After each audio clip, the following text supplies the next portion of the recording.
Welcome to News Video Clip. You probably remember that Paramount was bought by right-wing pro-Trump billionaire Larry Ellison. And when Ellison bought Paramount, that also included CBS. And after Ellison got a hold of CBS, he ended up canceling Late Night with Stephen Colbert because Colbert would make fun of Trump and expose Trump's lies. So Ellison got rid of Stephen Colbert, who had his last show last week, and replaced it with, ta-da, Byron Allen's Comics Unleashed, which is failing miserably in the ratings. That's right. The Daily Beast reports that the first episode of Byron Allen's Comics Unleashed only drew 995,000 viewers, according to initial Nielsen data. In comparison, Stephen Colbert's final episode brought more than 6.7 million viewers.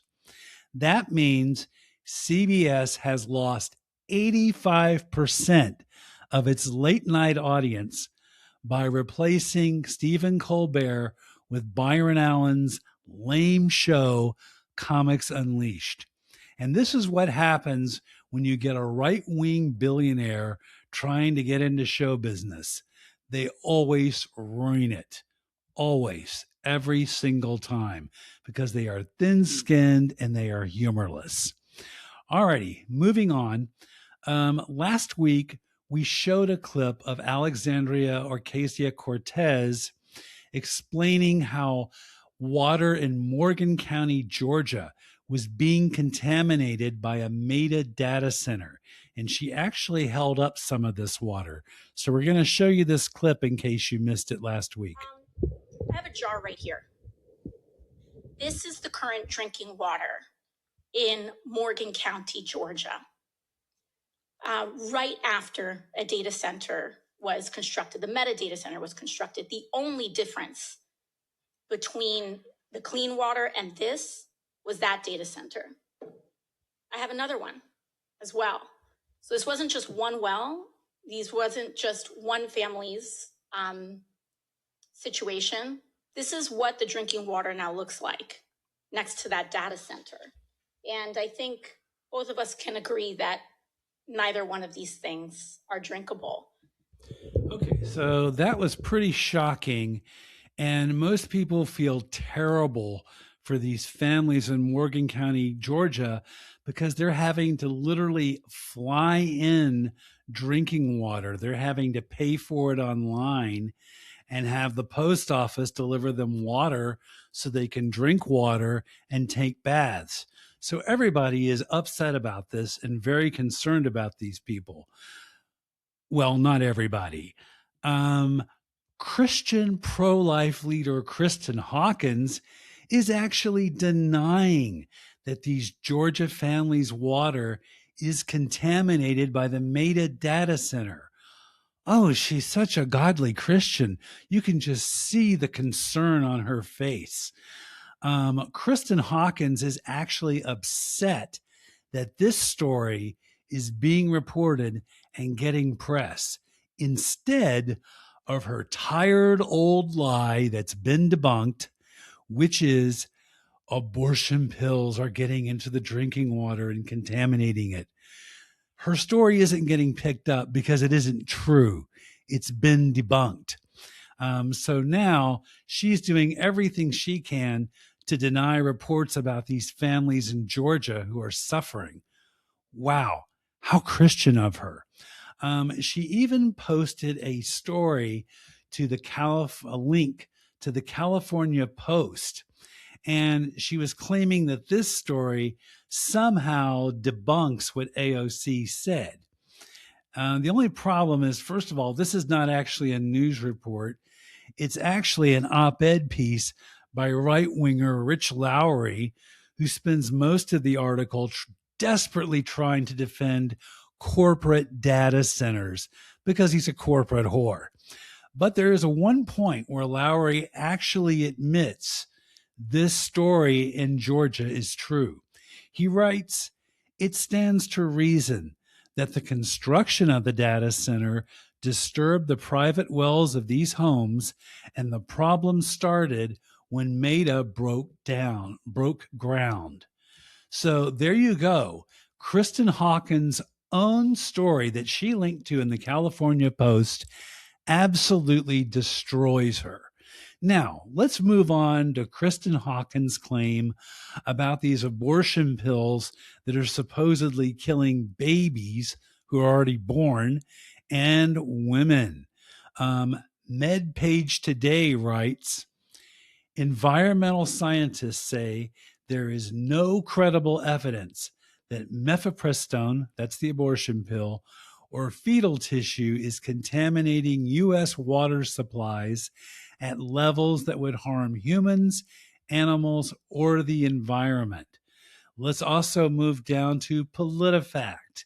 They wrote, environmental scientists and engineers told PolitiFact there is no evidence that mifepristone, that's the abortion pill, has harmed the environment or people via wastewater. Nathan Donnelly of the Center of Biological Diversity says, quote, there is absolutely no evidence that this is an environmental issue.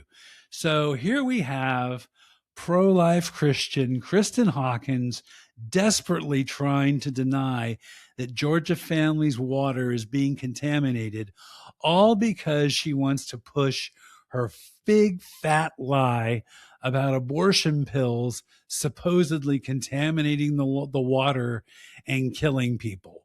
I mean, this is absolutely sick. And she's a sick individual, ladies and gentlemen. Very, very sick. And she's a liar. Speaking of liars, Pete Hegseth, who is President Trump's Secretary of Defense, traveled to a Navy carrier off the coast of Singapore to deliver a crazy speech to the Navy sailors there. Let's watch this as he desperately tries to convince them to go fight in Trump's failed Iran war, which is now in its 13th week. And just watch him cosplay as he tries to be such a tough guy. They either step up and meet the fury of the American military or back down, and you create a whole bunch of options for America and the president with what he wants to execute on behalf of the American people. So right now, hey, Iran has a choice. Meet at the table with the president and give up their nuclear program. And as the president said, I'm lost on time, 2 days ago now, in the cabinet meeting, I'm sitting right next to him. He looks in the camera and says, well, Iran can either do it the right way, with a deal across the table, or they can deal with my guy on the left. It happened to be me. All right, so Pete Hegseth is lying through his teeth. Iran does not have a nuclear program. They don't have any nuclear weapons. This has been debunked over and over. And in fact, the Joint Chiefs of Staff recommended against this war in Iran. The same war that Pete Hegseth is trying to talk these soldiers into going into. He's trying to convince them to die for Donald Trump's lies. Can you imagine? Can you imagine any greater waste of life? Anyway, Hegseth was mocked on social media, and it was delicious. Aaron Rupar wrote, the cringe level is off the charts about Pete Hegseth's speech. Former Congressman Republican Adam Kinzinger said, Hegseth is an actor playing a Secretary of Defense in a cheesy movie. Another person wrote on social media, quote, this motherfucker, Pete Hegseth, got how many of our fellow Americans killed and injured and how many bases destroyed? All because he used grok to plan a war with Iran and then got America's ass handed to her. So this is so true. Hegseth is desperate to have Americans die for his mistake, to have Americans die for Trump's mistake. This is Vietnam all over again. This is the Iraq War all over again. And it's just because Trump picks the absolute worst people to run the government. Now, one of those people that Trump picked is former Attorney General Pam Bondi. Now, Pam Bondi testified today behind closed doors at the House of Representatives at a hearing. Now, she wasn't under oath, so she can't be forced to actually tell the truth. And even though she's a private citizen, she actually had lawyers from Trump's Justice Department there to block questions and tell her that she didn't have to answer any questions. Here's one of the congresswomen who was there during the hearing. Let's hear what she has to say. I want to be clear today that one thing is clear, that this is absolutely a cover-up and a smokescreen to prevent Pam Bondi from having to testify under oath pursuant to a congressional subpoena. Now, let me explain a few things about what we've seen in the room. First and foremost, if Pam Bondi was complying with a congressional deposition to testify under oath, Department of Justice attorneys would not be intervening and essentially trying to stop her from answering basic questions about her conversations with Donald Trump, with the administration, and trying to claim that she does not have to answer questions. In fact, so here we go. Pam Bondi actually is a private citizen, and yet there are lawyers from Trump's Justice Department sitting in on this hearing and saying that she doesn't have to answer any questions. And what the congressmen and congresswomen are asking her about are the Jeffrey Epstein files. You remember the Epstein files, all those millions of files that Pam Bondi claimed that were on her desk and that she was going to release. And yet she didn't release all of them. In fact, she held back over 1 million of those files. Unbelievable. Now, here's Congressman Robert Garcia, and he's going to explain how Pam Bondi did try to blame the current acting Attorney General Todd Blanche for any problems with the Epstein files. Let's watch Robert Garcia blow this one through the roof. In that interview, and what she's saying here in her words and remarks, is that it was Todd Blanche, the current acting AG, that was leading the Epstein investigation. And quite frankly, all of the mistakes that we saw, the redactions, not protecting survivors, she continues to push that back onto the acting AG, Todd Blanche, who, by the way, was Donald Trump's former personal lawyer. I also personally asked the former AG 5 times and 5 different questions about her conversations with President Trump, whether he directed her at any given time on the Epstein files, what he knew, what he asked her to redact or not, and she refused to answer any questions.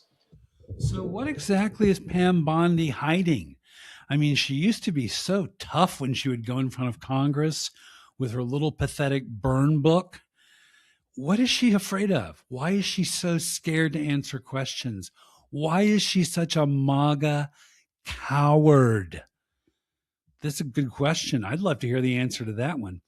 All right, here's another congresswoman who's talking about how Pam Bondi is refusing to answer questions and how this is all part, obviously, of a cover-up regarding the Epstein files. Do I believe Todd Blanche will be forthcoming? No, I do not. I think every administration official in the Trump administration has lied over and over and over again. We had our Commerce Secretary, Howard Lutnick, a couple of weeks ago. He was just lying through his teeth. I think Pam Bondi today, the fact that the Department of Justice senior officials like Harmeet Dillon were sitting by her side, whispering in her ear, telling her, you know, in certain cases what to say or not say, that's weaponization of the Department of Justice at the hands of the president. There was no need for Department of Justice officials to be sitting in the room today when Pam Bondi herself is no longer a representative of the United States government. So this is really important.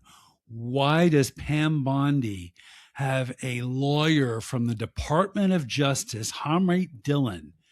Why does she have a Department Justice lawyer present when she is a private citizen. She is no longer working for the government. Why are your tax dollars paying for a lawyer for Pam Bondi? Are we ever going to get an answer to that question? Anyone? Anyone? Alrighty. Those are all the stories we have for today. We have links to all of our stories right below the video. Unlike the right-wing podcasters, Joe Rogan, Tim Pool, Benny Johnson, Jimmy Dore, who never back up anything they say. They lie like hell and they get paid for it. They are absolute stooges. Alrighty. That's all we have for today. If you like our podcast, please subscribe. If you hate our podcast, please subscribe. If you hate me and hate my haircut, please subscribe. And we'll see you soon with more stories.